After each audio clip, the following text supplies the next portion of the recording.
Hello, MA teachers. This is John Bruno, and I'm giving you the first of 6 demos on how to interact and set up your Infinite Campus correctly for the school year. First thing I'm going to show you is how to set up your gradebook. And for that, we actually go to what's called assignments. So I'm already logged in. I'm going to demonstrate on my technical assistant period from last year.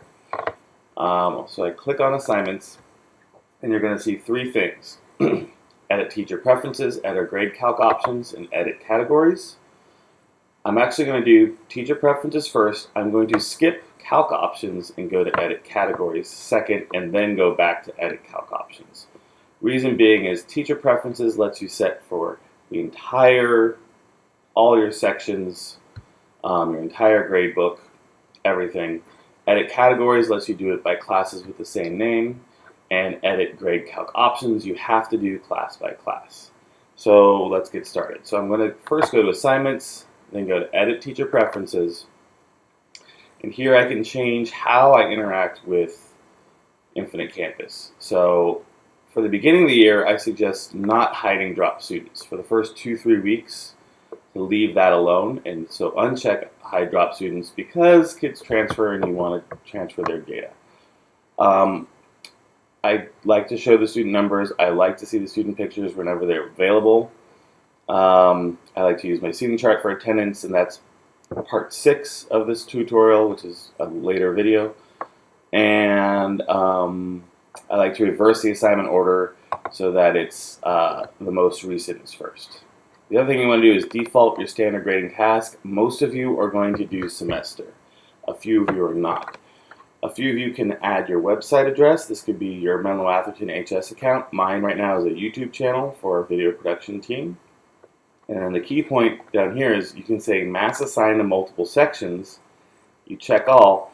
This allows you to hit every single section in your repertoire of classes. All right.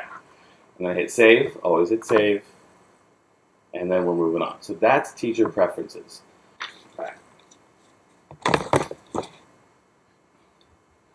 So the next step you want to do is you want to go to edit categories.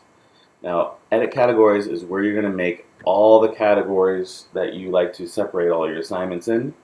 For example, you'll have a homework section, you'll have a test section, lab section, essay section, whatever you're going to have. If you are a teacher that does not like to use categories, you need to have at least one category. You need one category to place everything, so you can make a category called assignments and just use that, or you can make a category just called work, or whatever you want to call it. So I'm going to create a category, and so the first category I'm going to have is I'm going to call it lessons. This is for my video production type class, and I am going to give it a weight. I'm going to give it a weight of about, let's say 40. We'll keep it simple. Sequences the order in which they appear, and I'm going to have lessons be sequence 1. If they're all sequence 1, they appear, I believe, alphabetically, but I could be wrong about that. You could exclude the category from calculation. Don't do this drop lowest score. We still never got it to work right.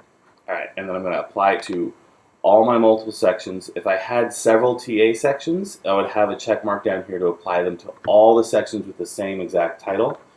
And again, I'm going to do the semester. Most of you are going to be applying it to the semester. And then I'm just going to save the category and make a new one. So save the category, hit OK. It might take a few minutes, but it doesn't. And now I'm going to go back to categories. You'll see that that category I just made is right here. I'm going to make a new category. So this one will be called projects.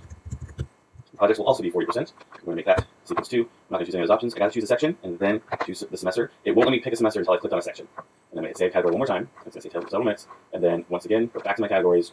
Create one last category called professionalism. This is where I put attendance and we'll have to clean up their stations and all that stuff. So once again, technical assistance, semester, and I'm going to save my assignment. Oops, save the category. My bad. And now jump back to categories and have all 3.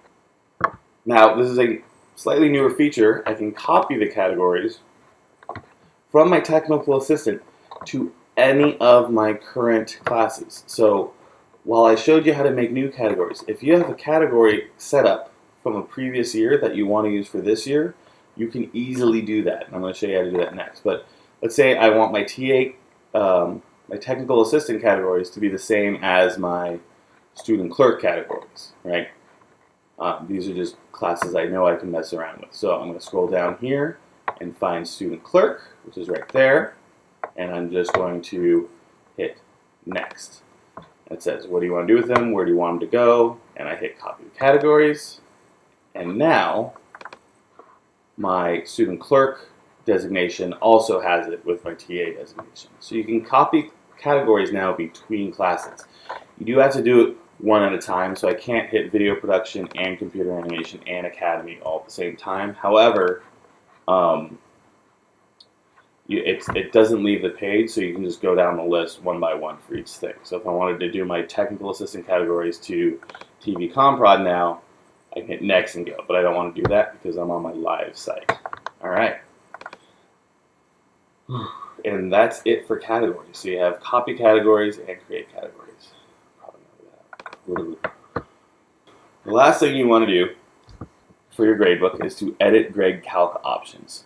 Now you have to do edit grade calc options for every single period. You don't have to do it for every single term, but if I have 2 computer animation classes, I have to do it class by class. So just kind of go through your list 1 through 6. You don't have to do it by term, but you do have to do it by section. So I'm back on technical assistant. I'm going to hit edit grade calc options.